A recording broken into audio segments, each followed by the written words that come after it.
ကျွန်တော်ဟိုနေ့ကတော့စူပီကြည့်ပြီးဆိုတော့ဒီနေ့ကျွန်တော် AE86 လေးပေါ့နော်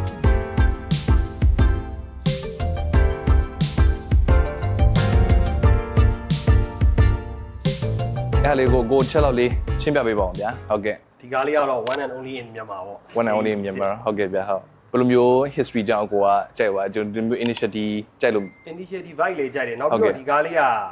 ကျွန်တော်နဲ့ကန်ဆက်တယ်ပဲပြောရမလားမသိဘူးပေါ့နော်ဟုတ်ကဲ့ဟုတ်ဟိုပိုင်ရှင်ကဘယ်လုံးမှမရောင်းတဲ့ကားကိုကျွန်တော်ကပိုင်ခဲ့ရတာဟုတ်ကဲ့ဟုတ်ကျွန်တော်လက်ထက်မှာပဲအစဆုံး fully restoration လုပ်ထားတယ်ငကိုထက်ကိုကောင်းတော့အများကြီးသူတို့ကျွန်တော်အချိန်ရောလူအင်အောင်ငွေအင်အောင်အကုန်လုံးမြင်ပြီးတော့ဒီကားလေးကြီးဖြစ်အောင်ကျွန်တော်ဖန်တီးရတာပါ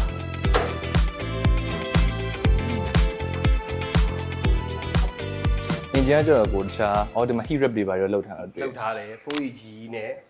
လူကြီးဆိုရင် DGR brand new တုံးထားတယ်သူ့အတွက်တခြား pad တွေလည်းအကုန်ရှိသေးတယ်ကျွန်တော်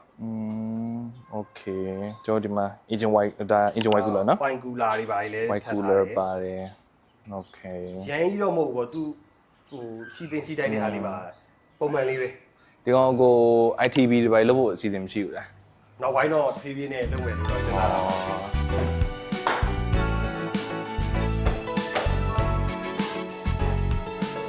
တော့ငင်းပတ်အားထုတ်ရကိုယ်လည်းကျွန်တော်ဒီကားတို့ခေါ်နော်ခေါ်ရလဲလုံးဝဒီကားကို original seat တွေပဲဒီကောင်ကြောင့်ကို rocket တွေပါထုတ်အစီအစဉ်မရှိ rocket တွေပါတော့မထည့်တော့ဘာလို့သူ original body လေးတွေဖောက်ရမှာဒီကားတော်ပါသေးတယ်ကျွန်တော်ထိုင်လို့ရသေးတယ်ဒီကောင်လေးကထိုင်လို့ရတယ်တော့ထိုင်လို့ရသေးတယ်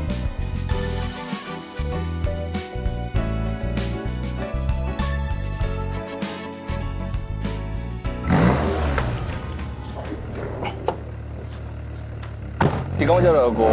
ဒီဟာမြင့်ကိုပဲဖြည်းဖြည်းလေးမောင်းပဲနော်ဖြည်းဖြည်းပုံမှန်ပေါ့လေဒီဟာဟိုဟာကြီးကိုပဲ